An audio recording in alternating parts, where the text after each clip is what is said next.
Hello everyone, আজকে আমরা দেখব ক্লাস 8 এর লেসন 1 দ্য উইন্ড ক্যাপ। এটি লিখেছেন জেন হায়াত ইয়োলেন। তো এই উইন্ড ক্যাপ গল্পটি পড়ার আগে আমাদের জেন হায়াত ইয়োলেন সম্পর্কে জানা উচিত। তো সেখান থেকে শুরু করি। তো বলছে Jane Hyatt Yolen is an American author and editor of folklore, fantasy, science fiction and children's books.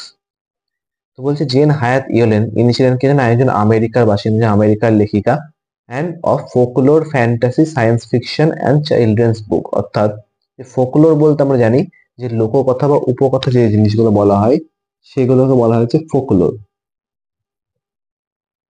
অর্থাৎ যে কোনো লোককথা, অর্থাৎ যে জিনিসগুলো বা যে গল্পগুলো মানে লোকের মুখে মুখে প্রচারিত হয়ে সাধারণত ছড়িয়ে পড়ে মানুষের মধ্যে, সেই ধরনের গল্পগুলোকে বলা হয় যে ফোকলোর। ফ্যান্টাসি বলতে আমরা বলতে পারি যে কোন ধরনের রূপকথা যেগুলো আমরা চিন্তা করি।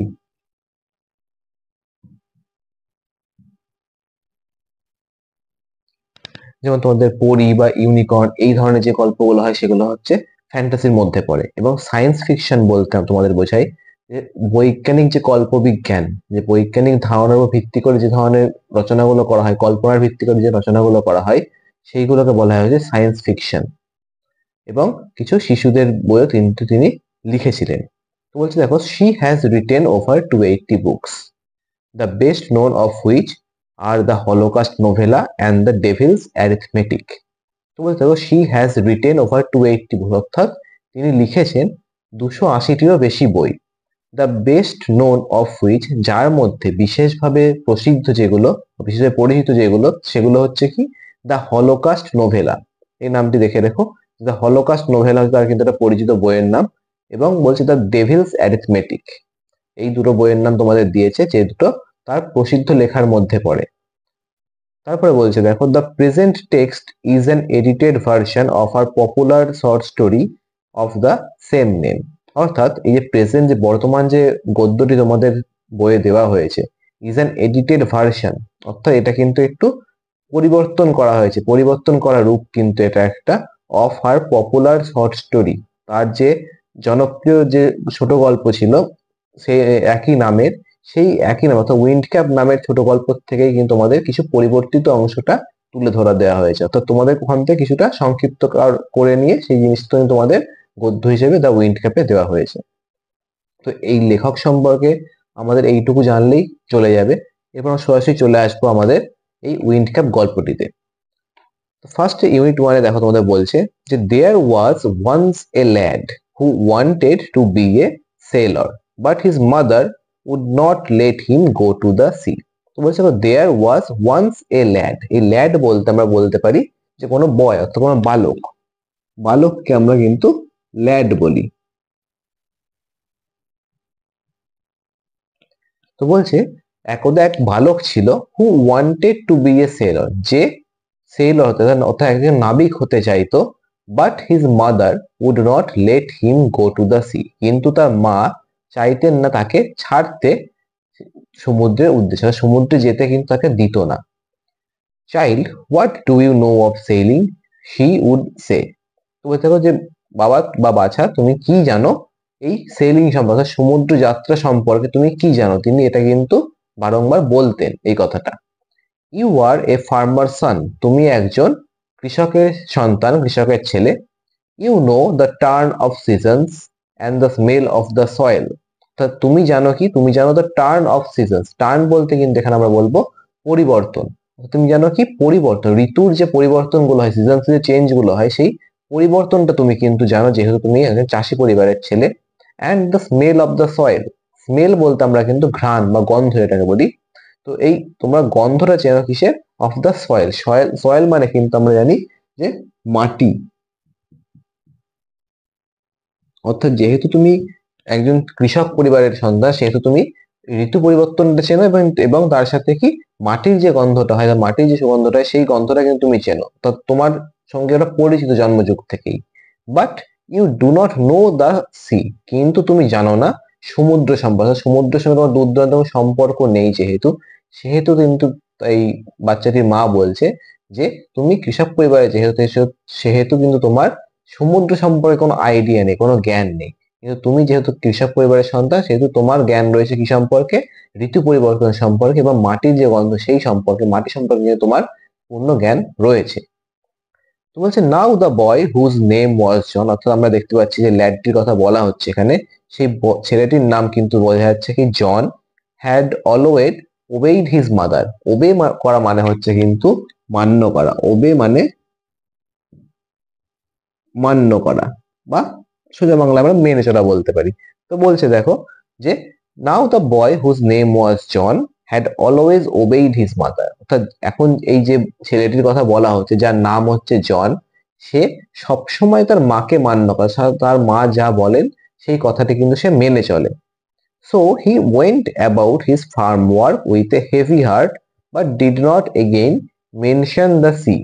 তো বলছে দেখো সেই জন্য, যেহেতু সে সবসময় তার মায়ের কথা মেনে চলে, তার মা যতক্ষণ বলেছে যে তুমি সমুদ্রে যাবে না বা সমুদ্র সম্পর্কে উচ্চারণ করবে না, সেহেতু সে সেই কথাটা মেনে নিয়েছে। সেই জন্য সে কি করেছে? He went about his farm work, তার খামারের যে কাজগুলি রয়েছে সেই কাজগুলির উদ্দেশ্যে কিন্তু সে কাজগুলি করতে লেগেছে সে, with a heavy heart. Heavy heart বলতে কিন্তু এখানে বলবো যে ভারী হৃদয়, অর্থাৎ এই অর্থে ভারী হৃদয়টা কিন্তু তার, অর্থাৎ তার মনে কিন্তু দুঃখ রয়েছে, এই দুঃখপূর্ণ হৃদয়কে হিসেবে কিন্তু এখানে হেভি হার্ট বলছে, সে দুঃখিত হয়ে রয়েছে কারণ তাকে সমুদ্রে যেতে দেওয়া হচ্ছে না এই অর্থে। সেই জন্য কিন্তু বলছে যে সে দুঃখপূর্ণ হার্ট নিয়ে, দুঃখপূর্ণ হৃদয় নিয়ে সে কিন্তু তার ফার্মের ওয়ার্কে চলে গেল। But did not again mention the sea, তো মেনশন মানে কিন্তু আমরা জানি যে উল্লেখ করা।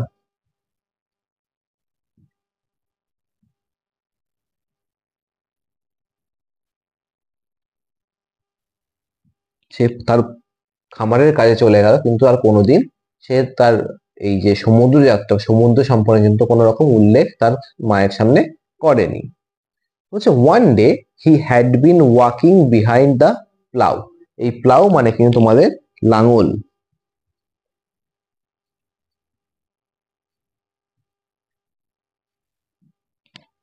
অর্থাৎ বলছে দেখো যে একদিন সে হাঁটছিল, কখন সে, যেহেতু সে খামার কৃষক পরিবারের ছেলে, সেহেতু কিন্তু সে জমিতে যখন লাঙল দিচ্ছে, লাঙলের পিছনে পিছনে সে হাঁটতে হয়, সে কিন্তু লাঙল ধরে হাঁটছিল। তো সেই সময় বলছে he had been walking behind the plough, সে একদিন এই লাঙলের পিছন পিছন কিন্তু হেঁটে যাচ্ছিল। He all but ran over a tiny green turtle on a clod of dirt. সে কি করেছে? He all but ran over, all but ran over মানে কিন্তু তোমরা জানো যে সে সবটাই করেছে কিন্তু ran ওভারটা করেনি, অর্থাৎ মানে সে প্রায়, তাকে এই যে টার্টেলটার কথা বলা হচ্ছে, ছোট সবুজ টার্টেলটার কথা বলা হচ্ছে, সেই টার্টেলটা কিন্তু প্রায় সে মারিয়ে দিয়েছিল, কিন্তু সেইটুকু সে বাঁচিয়ে দিয়েছে, কিন্তু সে মারাতে গিয়েও কিন্তু তাকে মারিয়ে দেয়নি। অল বাট যখনই বলবে তখনই মনে রাখবে যে সবটা করা সত্ত্বেও কিন্তু সে করে ফেলতে গিয়েও করেনি, প্রায় করেছে, সেই হিসাব করে কিন্তু অল বাটটা আমরা ইউজ করি ইংলিশে। তো বলছে দেখো হি অল বাট ran ওভার, অর্থাৎ সে কিন্তু প্রায় মারিয়ে দিয়েছিল আর একটু হলে over a tiny green turtle, অর্থাৎ একটি টাইনি বলতে আমি জানি খুবই ক্ষুদ্র একটা সবুজ রঙের টার্টেল অর্থাৎ কচ্ছপ, on a clod of dirt, একদলা ধুলোর উপরে যে কচ্ছপটি ছিল বা মাটির উপর যে কচ্ছপটি ছিল তাকে কিন্তু প্রায় সে মারিয়ে দিচ্ছিল। He picked the turtle up and set it on his head where he knew it would be safe. সে যখনই দেখলো যে টার্টেলটাকে দেখতে পেয়েছে, সে কি করলো? সে টার্টেলটাকে তুলে নিল এবং set it on his head, এবং সেটাকে রেখে দিল তার মাথার উপরে, where he knew it would be safe, যেখানে সে জানতো এটি সবসময় নিরাপদ বা সুরক্ষিত থাকবে। তো বলছে when he was done with plowing, যখন তার এই প্লাউইং অর্থাৎ লাঙল চষাটা হয়ে গেল, জন plucked the turtle from his head. plucked মানে কিন্তু এই তুলে নেওয়া, অর্থাৎ সে কিন্তু এই টার্টেলটাকে তার মাথার থেকে তুলে নিল। to his utter surprise he found that it had turned into a tiny green fairy man that stood upon his palm and bowed.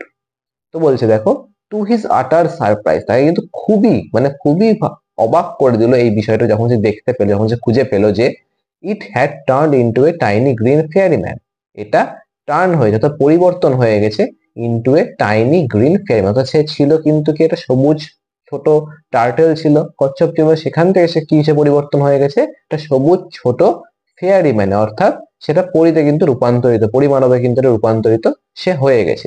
That stood upon his পাম, যেটা সে যখন হাত দিয়ে তার হাত থেকে তুললো, সে তার হাতের উপরেই কিন্তু দাঁড়িয়ে, অর্থাৎ পাম বলতে আমরা বলতে পারি যে তার হাতের তালু।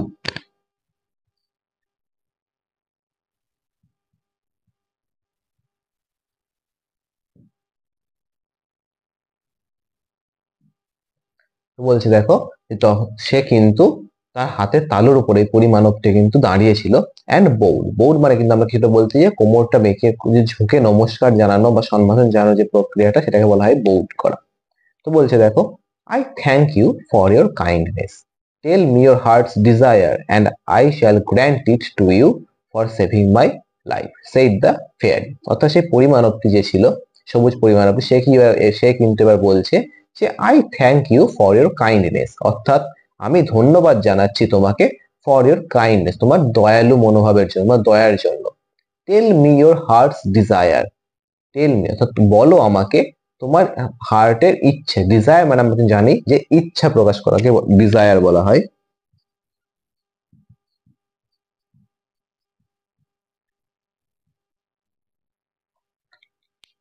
তোমার মনের ইচ্ছা যেটা রয়েছে, তুমি যেটা চাইছো সেই ইচ্ছাটা আমাকে বলো। And I shall grant it, grant it মানে কিন্তু আমি সেটাকে মান্য করতে দেবো, অর্থাৎ সেটাকে কিন্তু শুনবো, অর্থাৎ সেটাকে কিন্তু আমি পারমিশন দেবো সেটা করার জন্য, যে I shall grant it to you, অর্থাৎ আমি এটা তোমার হয়ে করে দেবো ফর সেভিং মাই লাইফ, আমার জীবন যে তুমি বাঁচিয়েছো এর উত্তরে বা এর প্রতিদান হিসেবে। সেই দ্য ফেয়ারি, এই ফেয়ারিটি তখন বলল। জন বোউড ব্যাক বাট সেইড নাথিং, জন কিন্তু এই প্রণাম জানালো প্রথমে পরিমাণকটি তাকে, এবং জনও কিন্তু তার উত্তরে তাকে বোউড ব্যাক করলো, অর্থাৎ তাকে আবার সেও কিন্তু সে প্রণাম জানালো, বাট সেইড নাথিং, কিন্তু সে আর কিছু বললো না, অর্থাৎ তার যে হার্টের ডিজায়ারটা সে জিজ্ঞেস করলো পরিমাণকটি, সেটা সম্পর্কে কিন্তু সে কিন্তু এক কথাও বলেনি। Although his heart yearned to go out to the sea, he did not express his wish. তো বলছে অলদো, অর্থাৎ অলদো মানে আমরা জানি যদিও, যদিও his heart yearned to go out, yearned মানে আমরা বলতে পারি কিন্তু যে ডিজায়ার, দেখো ডিজায়ার ইয়ার্ন কিন্তু আমরা অনেক জায়গায় কিছুটা সমান, কিন্তু ইয়ার্ন বলতে আরো গভীরতর ইচ্ছাটা প্রকাশ করার জন্য যদি বলা হয়। ডিজায়ার মানে ইচ্ছে যদি বলি আমরা, ইয়ার্ন বলতে কিন্তু আমরা গভীর ইচ্ছার কথা বলা হয়। তো বলছে দেখো, যদিও his heart yarn to go out to the C, তার মনের গভীর ইচ্ছা ছিল কি হিসেবে, ইয়ার্ন বলতে আমরা কিন্তু বলতে পারি যে গভীর ইচ্ছা,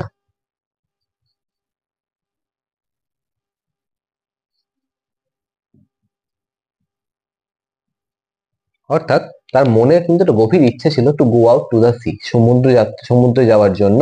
he did not express his wish, express মানে কিন্তু আমরা জানি যে প্রকাশ করা, মনের যে ভাবটা চলছে সেই ভাবটাকে প্রকাশ করা কিন্তু এক্সপ্রেস বলা হয়। তো বলছে he did not express his wish, অর্থাৎ তার যে ইচ্ছাটা রয়েছে সেই ইচ্ছাটা কিন্তু সে প্রকাশ করলো না।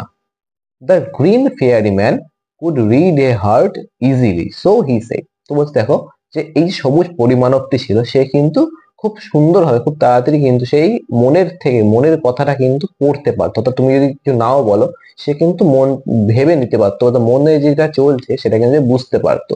সে বলছে যে সে পারতো কি, যে মনে কি চলছে সেটা খুব ইজিলি সে বুঝতে পারতো। সো হি সেড মানে সেটা সে বুঝে যাওয়ার পর সে কি বললো, যে I see you wish to go sailing.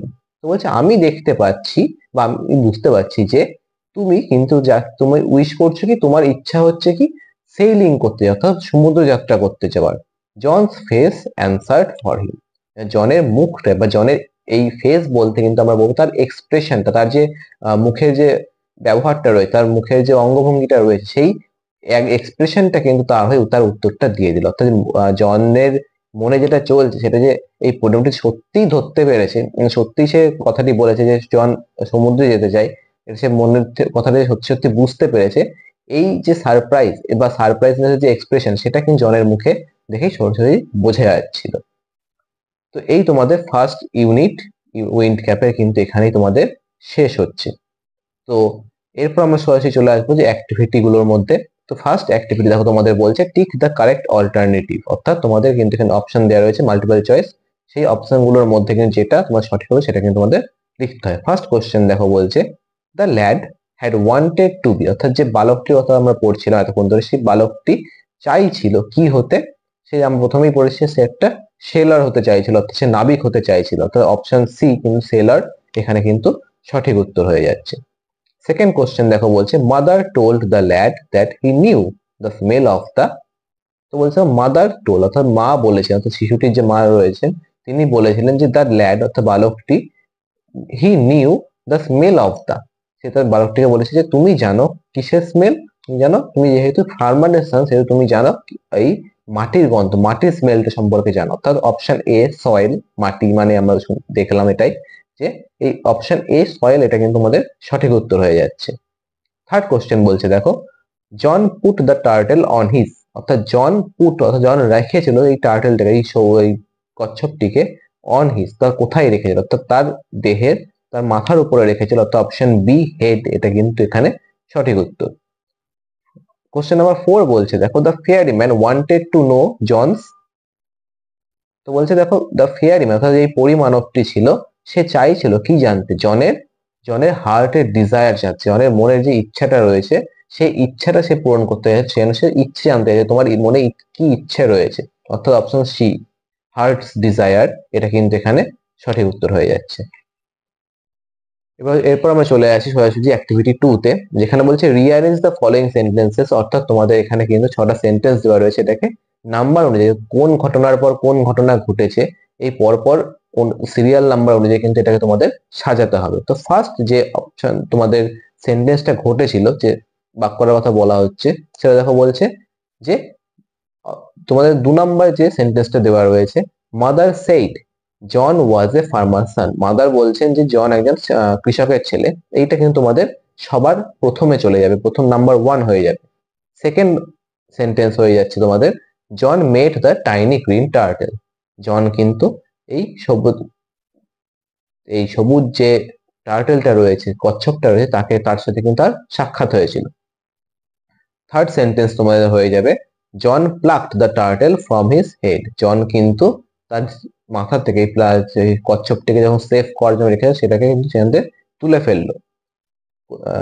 Serial number 4 তোমাদের চলে আসবে এখানে, the turtle changed to the tiny green fairy man, এই টার্টেলটাকে যখন তুললো তারপরে সে দেখতে পেয়েছিল যে তার মাথায় থেকে যখন নামালো কচ্ছপটাই, তখন দেখতে পাচ্ছে এটা কিন্তু একটি পরিমানবে রূপান্তরিত হয়েছে।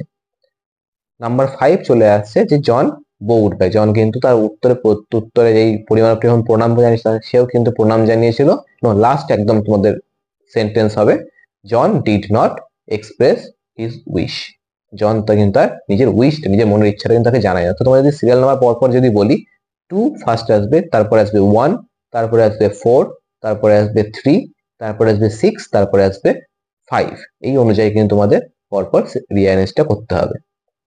যদি চলে আসি আমরা অ্যাক্টিভিটি 3 তে, বলছে why do you think John thought that the turtle would be safe on his head, তো বলছে তুমি কেন মনে করছো যে জন ভেবেছিল এইটা, যে the turtle would be safe on his head, এই টার্টেলটা, এই কচ্ছপটি তার মাথাতে সেফ থাকবে, মানে নিরাপদ থাকবে, এটাতে তোমার যে মতামত সেটা কিন্তু আমাদের এখানে জানতে চাই, যে জন তার মাথায় সেফ হবে টার্টেলটি, এইটা কি জন্য ভেবেছিল বা কি হিসেবে ভেবেছিল, সেটা তোমার কি মতামত এই সম্পর্কে। তো তোমাদের এই জিনিসটা লিখতে হবে এখানে, যে যেহেতু জন চাষ করছিল এবং যেহেতু জন প্লাউ নিয়ে কাজ করছিল ফার্মে, তো সেই হিসেবে কিন্তু তার খুবই চান্স ছিল, সুযোগ ছিল এটা, যে এই কচ্ছপটির বিপদের সুযোগ ছিল, মানে সেখানেই সেহেতু সে তাকে মাথায় রেখেছিল যাতে জমি লাঙল দেওয়ার সময় তার কোনো রকম বিপদ না ঘটে। তো তোমরা এভাবে লিখতে পারো জিনিসটাকে, যে I think John thought that the turtle would be safe on his head, question থেকে তোমরা শুরু করলে, বিকজ ডিউরিং দ্য প্লাউ, অথবা অর্থাৎ লাঙল চড়ানোর সময়, the turtle could be ran over by the plough বা or by the John himself, so he thought the turtle would be safe on his head, এটা তোমরা এখানে বসাতে পারো। তো এরই সাথে কিন্তু তোমাদের অ্যাক্টিভিটি 3 এখানেই সময় শেষ, মানে অ্যাক্টিভিটি ইউনিট পার্ট 1টা আমরা কিন্তু এখানে শেষ করছি। তোমার যদি কোনো অসুবিধা থাকে আমাকে অবশ্যই কমেন্ট করে জানিও, তোমাদের কেমন লাগলো আমাকে এটা জানাতে অবশ্যই ভুলো না। আবার নেক্সট ইউনিট 2 নিয়ে কিন্তু আমরা খুব নেক্সট ভিডিওতে দেখা হচ্ছে।